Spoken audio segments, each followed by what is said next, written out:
Sejam muito bem-vindos, amigos e amigas. O meu nome é David e este é um canal de economia. Por favor, deixem likes, compartilhem o vídeo com mais pessoas, se inscrevam no canal, ativem o sininho das notificações, assim vão ficar sabendo em primeira mão tudo aquilo que eu tiver a postar no canal. Então, o tema de hoje é uma continuidade do tema de ontem. Eu falei da economia, o que na verdade é a economia e seus pensamentos fundamentais de alguns autores. Dando continuidade ao tema, a economia tem os seus autores mestres. O primeiro autor que eu vou falar é o autor, um economista, Milton Friedman. Em 1986, Milton Friedman trouxe o seu conceito sobre a economia e disse que a economia é um tema fácil de se debruçar, é um tema fácil de se entender, que os seus princípios fundamentais podiam ser escritos em uma única página.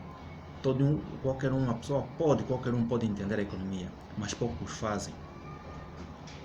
O outro mentor da economia é chamado de Alfredo Marshall.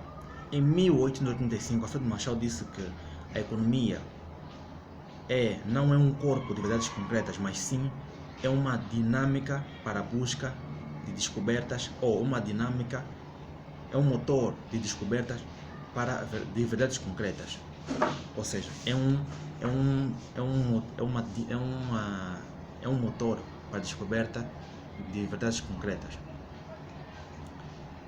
E também tem um outro mentor, economia mestre, chamado de John Maynard Keynes. Em 1924, John Maynard Keynes disse que também reforçou também o pensamento de Milton Friedman e dizendo que a economia é um tema fácil intelectualmente, quando é considerado intelectualmente como um tema fácil quando comparado com os outros ramos da filosofia ou da ciência. Mas diz também que existe um paradoxo a dizer que, ou seja, existe uma antítese, uma ideia contrária a essa ideia de que a economia é uma economia fácil. Por quê? Porque o paradoxo encontra-se na explicação de que todo economista mestre deve saber combinar de raros dons. Deve ser historiador, deve ser filósofo, deve ser matemático, deve ser estadista. Ou seja, todo economista deve ter vários dons, deve saber fazer uma combinação rara de dons. Deve ser um bom historiador, deve ser filósofo, deve ser matemático, deve ser estadista e outros dons também. Esses são os mais destacados. Então, chega a contrariar um pouco a ideia de que a economia é um conceito, é um tema muito fácil de se debruçar, de se desenvolver. Diz também que todo economista deve compreender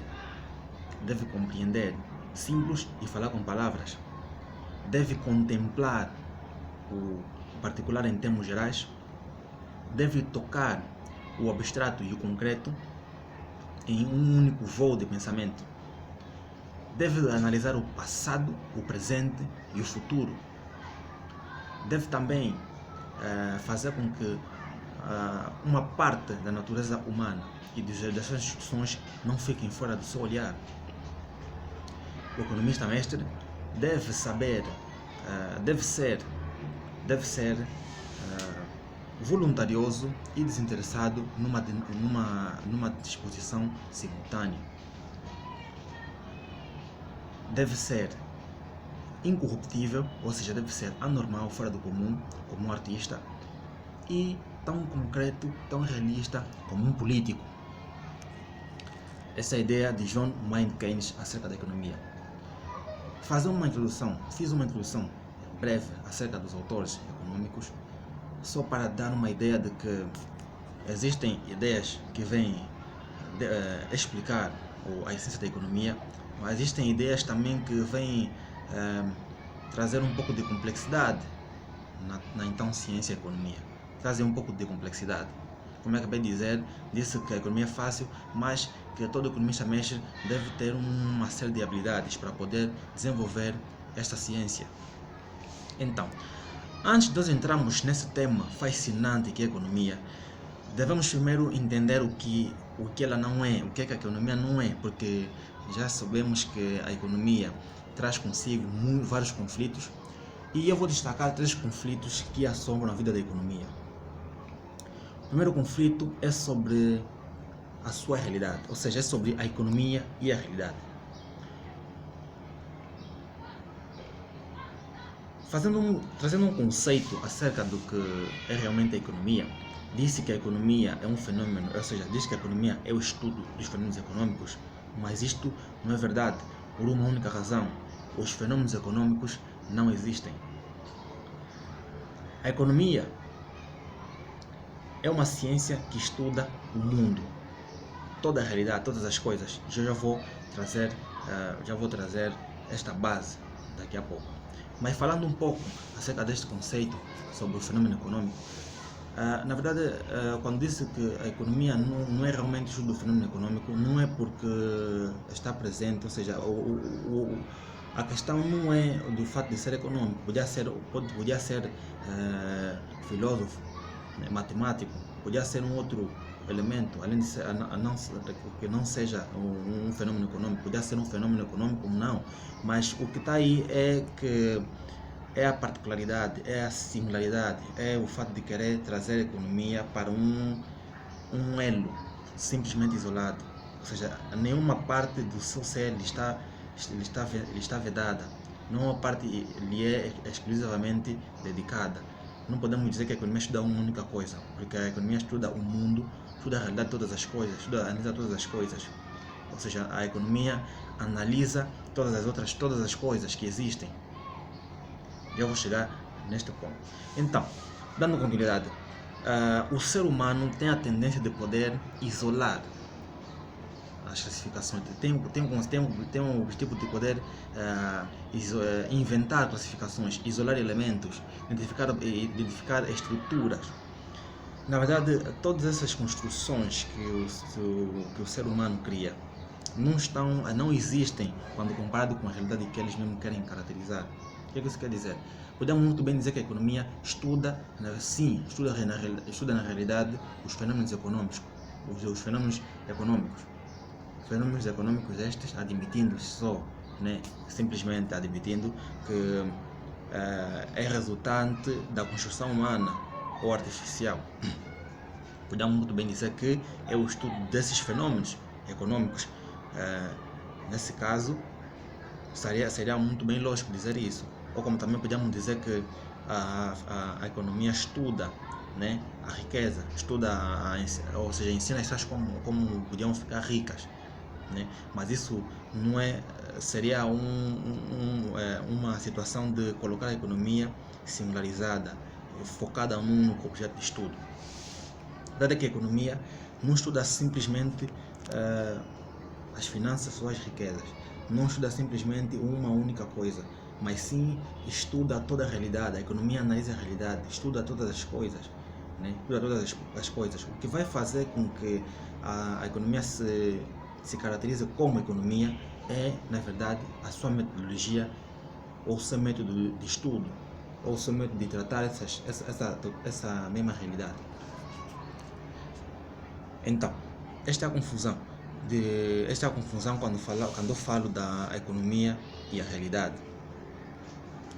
A economia estuda a realidade como as outras ciências, mas o que vai fazer com que haja diferença entre a economia e as outras ciências é que a economia tem o seu método de estudo. A outra confusão é sobre a economia como uma ciência do ser humano. A economia é uma ciência do ser humano, isso é bem verdade, só que a economia estuda o mundo do ponto de vista das escolhas e das decisões, como eu estava para dizer, né? O seu método de estudo, o seu elemento central da metodologia, o elemento central da metodologia econômica são as escolhas. Aí está a essência. A economia estuda todas as coisas, estuda tudo que existe, mas o que faz a diferença é que a economia, né, tem como seu método de estudo as escolhas e as decisões. Aí está a sacada, aí está a essência da economia. Então, temos que ter em conta esse aspecto. As decisões dos seres humanos acabam por ser mais destacadas na economia. Por quê? Porque os seres humanos não são só destacados na economia, mas também noutras ciências, como na filosofia, como na matemática, entre outras ciências. Os seres humanos são os destacados. Por isso é que eu digo que a economia é também uma ciência dos seres humanos. Porque ao estudar as decisões humanas, então acaba também sendo uma ciência dos seres humanos. Mas a economia não estuda só as decisões dos seres humanos, não estuda só o comportamento dos seres humanos, mas também estuda o comportamento dos seres não humanos.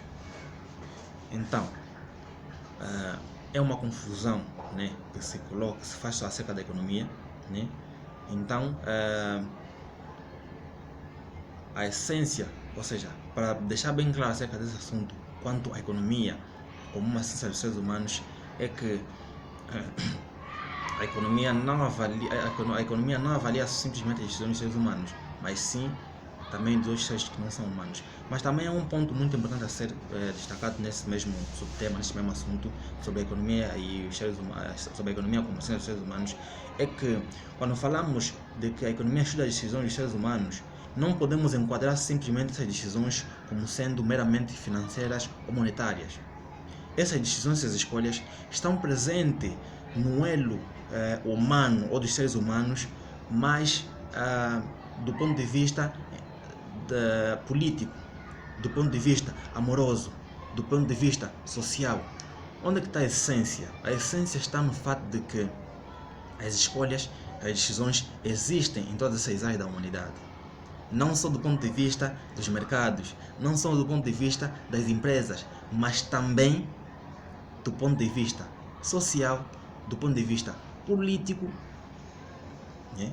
Do ponto de vista indumentário. A economia está presente em todas as áreas da nossa vida. Quando tocamos no aspecto das escolhas e quando tocamos no aspecto das decisões. Quando escolhemos uma casa ou um carro, quando escolhemos os amigos que vamos andar, com qual nós vamos né, conviver, quando escolhemos os nossos parceiros. Então, são esses aspectos que a economia se dedica, né, a estudar ou compreender. A economia não está só presente nas finanças ou no lado monetário das coisas, mas também nas outras vertentes. Então, esta é um dos elementos que fazem parte desse subtema, que é a economia como ciência dos seres humanos. Ou seja, a economia não está presente simplesmente nos aspectos monetários, mas sim está presente também do ponto de vista político, amoroso e outros aspectos da vida humana. A psicologia também estuda esses aspectos, mas a economia aí está para poder analisar as decisões e as escolhas dos seres humanos. O terceiro ponto, a terceira confusão é a matriz da lógica. Segundo Schumpeter, diz que o padrão econômico é a matriz da lógica. Ou seja, quando falamos que a economia estuda todas as coisas, todas as realidades, todas as coisas, do ponto de vista das escolhas e das decisões, a matriz da lógica vem explicar de que quando há uma confusão, né, de poder dizer que essas escolhas dos seres humanos do ponto de vista econômico, né, quando falamos de ganhos e custos, há esta lógica. A matriz da lógica diz que a economia, quando traz consigo este conceito de que os seres humanos não, ou seja, traz esse conceito de que os seres humanos têm escolha e têm decisões, é para dizer que essas decisões, essas escolhas dos seres humanos são feitas por causa do quê? Por causa das vantagens e desvantagens que o ser humano tem consigo em mente. Ele sabe, não, eu tenho vantagem nisso, eu tenho vantagem naquilo, o que é que eu ganho com isso, o que é que eu ganho com aquilo, né? Mas esses ganhos e custos não estão ligados ao lucro, não estão ligados a questões financeiras, não estão ligados ao bem-estar, né, financeiramente, mas sim está ligado às vantagens, às desvantagens, os convenientes e os inconvenientes. O que é que eu ganho com isso? O que é que eu ganho com aquilo? Então a matriz da lógica está presente aí, para poder analisar os ganhos e custos, não só do ponto de vista econômico, mas também do ponto de vista do bem-estar da alma do ser humano. Ou seja, um exemplo bem prático: quando nós escolhemos com quem nós vamos casar, nós não fazemos uma avaliação meramente econômica monetária, mas sim do ponto de vista num ponto de vista meramente sentimental ou amoroso, ou em termos de paixões. Esse lado, né, do fato de nós escolhermos, decidimos com quem nós vamos casar, com quem nós vamos construir nossa família, aí também está presente a economia. A economia também está presente aí. Por quê? Porque a economia estuda, né, os ganhos e custos, né, procura entender as decisões e as escolhas, né, das pessoas. Por quê? Por causa dos ganhos, dos custos que essas pessoas mesmo podem acabar por ter depois de uma determinada escolha. Ou seja, a pessoa decide fazer uma coisa e escolhe, tem várias alternativas, né? Então aí está a matriz da lógica. A matriz da lógica diz que a economia não está presente simplesmente nos ganhos e custos financeiros ou em termos lucrativos. Bem como um exemplo bem prático, um mecânico, quando decide economizar o combustível nas máquinas, né? O que ele faz? Ele procura economizar esse combustível.